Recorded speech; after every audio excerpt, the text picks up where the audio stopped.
Hello all my dear student friends. Welcome to this session. We are studying the subject power engineering and refrigeration. And we are studying the third chapter, that is the air compressors. Now let us study few important terms related with the air compressors and few important parameters related with the performance of the air compressor. So first of all, pressure ratio or the compression ratio. So this pressure ratio or compression ratio is the ratio of the delivery pressure to the suction pressure. So the pressure which is delivered by the compressor, that is the delivery pressure, the pressure at which the air comes out from the compressor, that is the high pressure, increased pressure, that is the delivery pressure, and the suction pressure is the pressure at which the air enters the compressor. So the ratio of the delivery pressure to the suction pressure is nothing but the pressure ratio or the compression ratio. So P2 is the delivery pressure and P1 is the suction pressure, or you can say P2 is the final pressure, P1 is the initial pressure. That means P1 is the pressure before compression and P2 is the pressure after compression. So this ratio is nothing but the pressure ratio or compression ratio. We can also define the pressure ratio or compression ratio in terms of volume. Now the pressure ratio is nothing but the ratio of the initial volume to the final volume, because the initial volume is greater than the final volume. That means the volume before compression will be large and the volume after compression will be small. Now pressure after compression is large and pressure before compression is small, right? Therefore we have taken this ratio as the pressure after compression divided by pressure before compression. But in case of volume, since the initial volume is larger than the final volume and this ratio is greater than 1, so we define this ratio as the initial volume divided by the final volume. That means the volume before compression divided by the volume after compression. So we know the volume before compression, total cylinder volume, is nothing but the stroke volume plus clearance volume. Vs is the stroke volume, Vc is the clearance volume, and this is divided by the clearance volume. Final volume is equal to clearance volume. Now the compressor capacity, let us define the capacity of the compressor. That is nothing but the volume of air or gas delivered per unit time.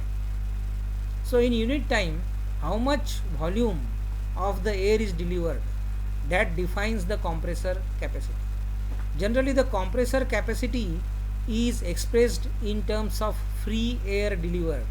So free air delivered in short is called as FAD. So the free air delivered is nothing but the volume of air delivered under the conditions of temperature and pressure existing at the compressor intake. So whatever are the conditions of the temperature and the pressure at the intake of the compressor, these conditions should be considered and then the volume should be estimated. So that volume of the air delivered is nothing but the free air delivered, because the volume changes with temperature and pressure. So we have to consider that volume when the pressure and temperature match the inlet conditions, the conditions at the intake of the compressor. Then the value of the volume will be called as the free air delivered. Now the swept volume or the stroke volume, it is the volume swept by the piston in one stroke. So we know what is the stroke of the piston. The motion of the piston from one extreme position to the other extreme position is called as the stroke of the piston. So extreme position may be IDC or ODC, IDC means inner dead center, ODC means outer dead center, or the extreme position may be TDC or BDC. TDC means the top dead center and BDC means the bottom dead center. So for example, when the piston moves from the top dead center to the bottom dead center, we can say that the piston has completed one stroke. So whatever volume is swept during the one stroke of the piston, whatever volume is swept during one stroke of the piston, that is called as the swept volume or stroke volume of the piston. So here this swept volume or stroke volume is applicable for reciprocating compressor. Now you can tell me how you can find the value of this swept volume. So this swept volume is denoted by Vs. So it is nothing but the product of the area of piston and the stroke length. So area of piston multiplied by the stroke length will give you the stroke volume or the swept volume. So now let us go ahead to study few more terms. First of all, the isothermal efficiency. So what do you mean by isothermal efficiency? Isothermal efficiency is the ratio of the isothermal power to the indicated or air power. So what is this isothermal power? If we consider that the compression process is isothermal and then whatever power is required for compression, that power is called as the isothermal power, right? And indicated or air power is the power required for compressing the air in actual condition. So actually the compression is polytropic.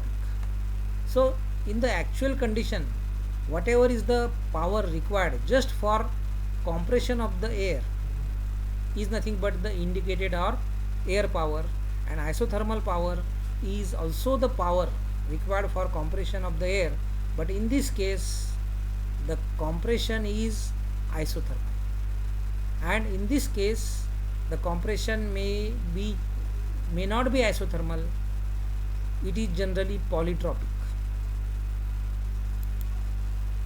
Now isothermal power of compression is calculated from theoretical indicator diagram drawn on the basis of an assumption that compression is isothermal. So I told you that when the compression is isothermal, then assuming that the compression is isothermal, we can draw the indicator diagram, and from that indicator diagram we can find the isothermal power.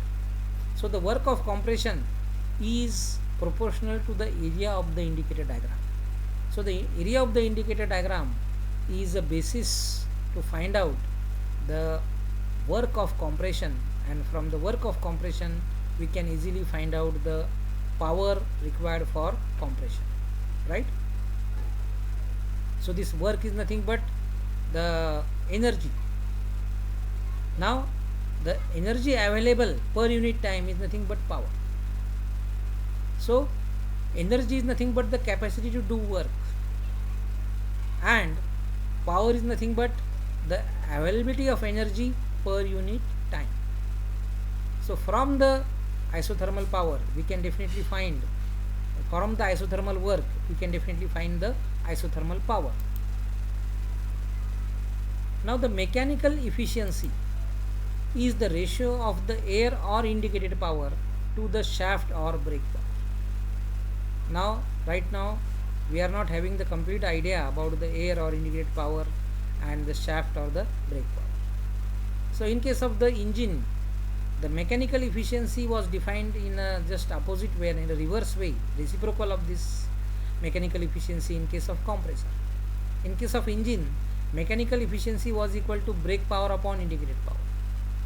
But in case of compressor, you will find that the mechanical efficiency is equal to indicated power upon brake power. So there's just the reciprocal. The reason is that in case of compressor, you will find that the brake power is more and the indicated power is less, because remember that compressor is a power consuming device and the engine is a power producing device. So since the functions are opposite, thermodynamic point of view, the compressor and the IC engine both are opposite in nature. and therefore you will find that the definition of mechanical efficiency is also opposite, that is the reciprocal of each other, right? So here, what is this indicated power? Air or indicated power? Air or indicated power is the power which is required for the compression, for the actual compression of the air in the given conditions of pressure and temperature, from the initial pressure to the final pressure. What is the initial pressure available of air in the environment, and what is the required pressure after compression. So that actual power required for the compression is nothing but the indicated power, but the brake power is nothing but that power which is given to the compressor, which is available at the compressor shaft, and all this power is not utilized for the compression of the air, but some power is wasted in overcoming the friction. So some power is lost in the compressor itself, right? So that indication is nothing but the indication of mechanical efficiency. So the mechanical efficiency indicates that how much power is lost in the compressor itself due to friction and some other losses in the compressor itself. Now what is brake power? Brake power is the power delivered to the shaft of the compressor. So the compressor is a power consuming device. So the power is given by the prime mover to the compressor through the shaft. So the shaft of the compressor is mechanically coupled to the prime mover, and then there is transmission of power. So whatever power is delivered to the shaft of the compressor, it is given to the shaft of the compressor, or the power required to drive the compressor is called as the brake power.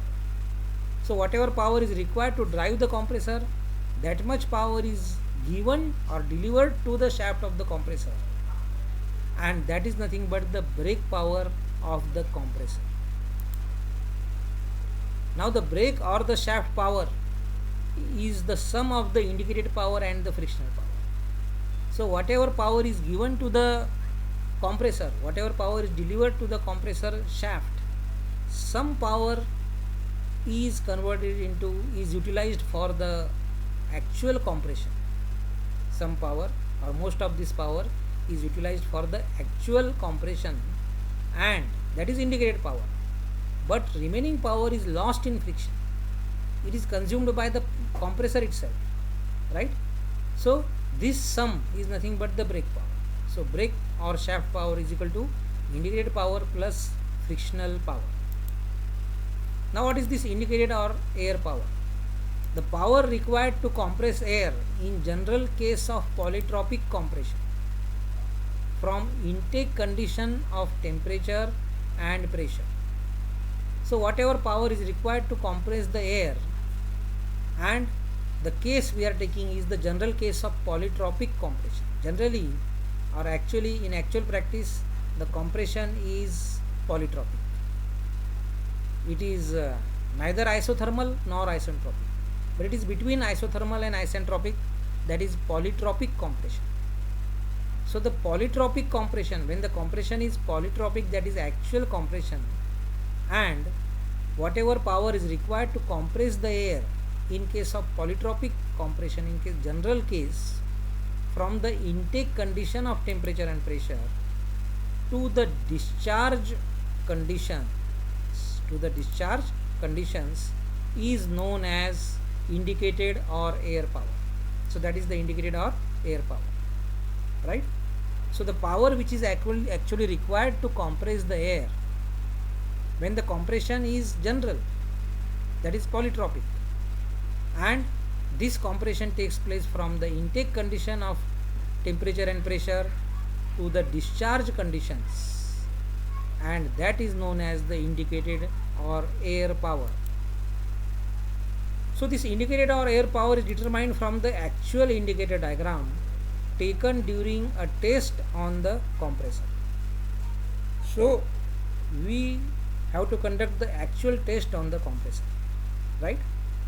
And the compressor itself will draw its own indicator diagram. So that diagram which is drawn by the compressor itself, so we consider the area of that indicator diagram, and this area is proportional to the work required for compression, and from that we can find the actual indicated or air power which is required for the compression of the air in that particular